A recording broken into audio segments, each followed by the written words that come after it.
মহারাজ, আপনার বড়ই দুর্ভাগ্য, ছোট রানী এবারও একটি মৃত বিড়াল ছানা প্রসব করেছে।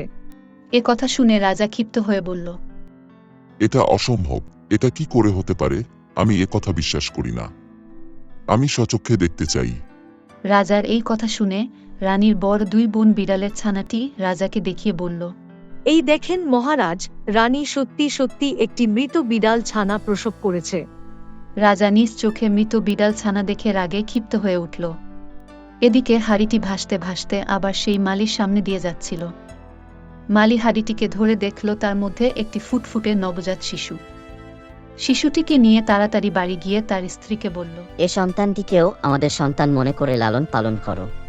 আচ্ছা ঠিক আছে, আমি আমাদের সন্তান মনে করেই এই বাচ্চাটিকে লালন পালন করব। কিছুদিন পর ছোট রানী আবার গর্ভবতী হল। রাজার অনুমতি নিয়ে রানীর বড় দুই বোন প্রসব ঘরে প্রবেশ করল। কিছুক্ষণ পর রানী একটা ফুটফুটে কন্যা সন্তান জন্ম দিল।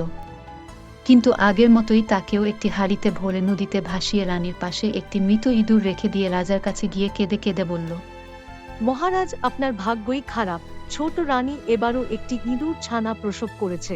এ কথা শুনে রাজা আর রাগ সম্বরণ করিতে না পেরে স্বয়ং খোলা তলোয়ার হাতে নিয়ে ছোট রানীকে হত্যা করার জন্য প্রসব ঘরে প্রবেশ করল।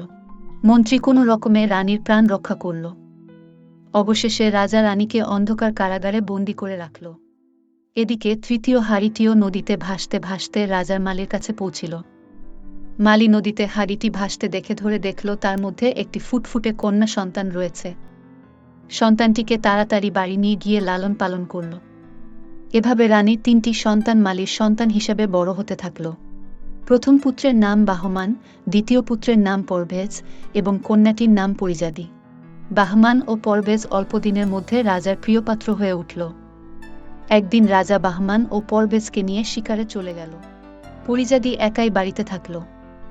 একদিন পরিজাদি বাড়ির পাশে বাগানে ঘুরছিল, এমন সময় একজন সন্ন্যাসিনী এসে বলল, মাগো, আমি অনেক দূর থেকে এসেছি, দয়া করে আমাকে এক রাতের জন্য খাবার ও থাকার জায়গা দিবে। আচ্ছা ঠিক আছে, চলো আমার সাথে আমার বাড়ি চলো। বাড়ি গিয়ে খাবার দাবার সেরে দুজনে গল্প করতে করতে সন্ন্যাসিনী তিনটি আশ্চর্য জিনিসের কথা বলল। সেই তিনটি জিনিস হল গীতবাদ্যকর গাছ ও সোনালী রঙের জল ও কথা বলা পাখি। পরিজাতি গল্প শুনে জিজ্ঞাসা করল, আপনি যে তিনটি জিনিসের কথা বললেন তা কি সত্যি সত্যি পাওয়া যায়? সত্যই পাওয়া যায়, কিন্তু অত্যন্ত কষ্টসাধ্য। এখন পর্যন্ত অনেক রাজা রাজকুমার চেষ্টা করে প্রাণ হারিয়েছে, কিন্তু কেউ আনতে পারেনি। কি করে এবং কোথায় পাওয়া যায় তা দয়া করে আপনি আমাকে বলুন। সন্ন্যাসিনী প্রথমে অনেক বারণ করল, কিন্তু পরিজাতি শুনল না। তখন বাধ্য হয়ে বলল, তোমাদের বাড়ির পশ্চিম দিকে যেই রাস্তা গেছে সেই রাস্তা ধরে 20 দিন পর্যন্ত ঘোড়ায় চড়ে যেতে হবে।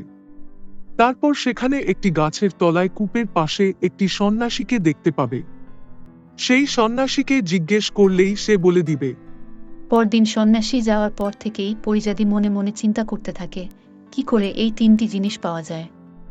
কয়েকদিন পর তার দুই ভাই শিকার থেকে ফিরে এসে পরিজাতির মন খারাপ দেখে জিজ্ঞাসা করল, তোমার কি হয়েছে বোন? তোমার মন খারাপ কেন? পরিজাতি তার ভাইদেরকে সমস্ত ঘটনা খুলে বলল। দাদা, এই তিনটি আশ্চর্য জিনিস আমাকে নিয়ে এসে দিতেই হবে। বোন, তুই কোনো চিন্তা করিস না, আমি তোকে সেই তিনটি আশ্চর্য জিনিস এনে দিব।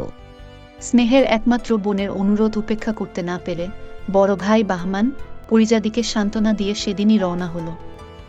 20 দিন ঘোড়ায় চড়ে যাওয়ার পর সেই গাছের নিচে কূপের পাশে সন্ন্যাসীকে দেখতে পায় এবং জিজ্ঞেস করে, আমি বাহমান বহুদূর থেকে এসেছি একটি সংবাদ জানার জন্য। আপনি অনুমতি দিলে আমি বলতে পারি। বাবা, তুমি নির্ভয়ে তোমার এখানে আসার কারণ বলতে পারো। বাবা, আমার এখানে আসার কারণ গীত ও বাদ্যকার গাছ, সোনালী বর্ণের জল এবং কথা বলা পাখি কোথায় পাওয়া যায় সেই বিষয় জানতে। দয়া করে আপনি এই তিনটি আশ্চর্য জিনিস কোথায় পাওয়া যাবে সেটা আমাকে বলুন। বাবা, তুমি এই তিনটি আশ্চর্য জিনিসের কথা ভুলে যাও, কারণ এই তিনটি জিনিস পাওয়ার জন্য অনেকেই মৃত্যুবরণ করেছে, তবুও এখন পর্যন্ত কেউ নিয়ে আসতে পারেনি। আমি জেনে শুনে তোমাকে মৃত্যুর মুখে ঠেলে দিতে পারি না। তবুও আপনি বলুন, কারণ আমি যে আমার বোনের সাথে প্রতিজ্ঞাবদ্ধ, আমার ভাগ্যে যা আছে তা হবেই। আপনি শুধু এই তিনটি আশ্চর্য জিনিসের সন্ধান বলে দেন।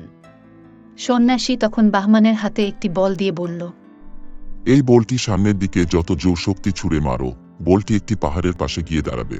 সেই পাহাড়ের সর্বোচ্চ শৃঙ্গে সোনার পিঞ্জরে কথা বলা পাখিটি আছে।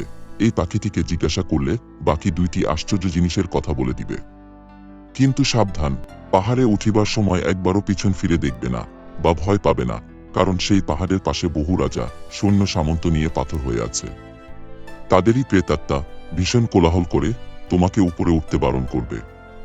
তাদের কথায় ভয় পেয়ে পিছন ফিরে দেখলেই তুমিও সঙ্গে সঙ্গে পাথরের মূর্তিতে পরিণত হইবে। হ্যালো বন্ধুরা, এই গল্পের বাকি অংশ পরের ভিডিওতে দেখার জন্য চ্যানেলটি সাবস্ক্রাইব করে পাশে থাকা বেল আইকনটি বাজিয়ে রাখুন।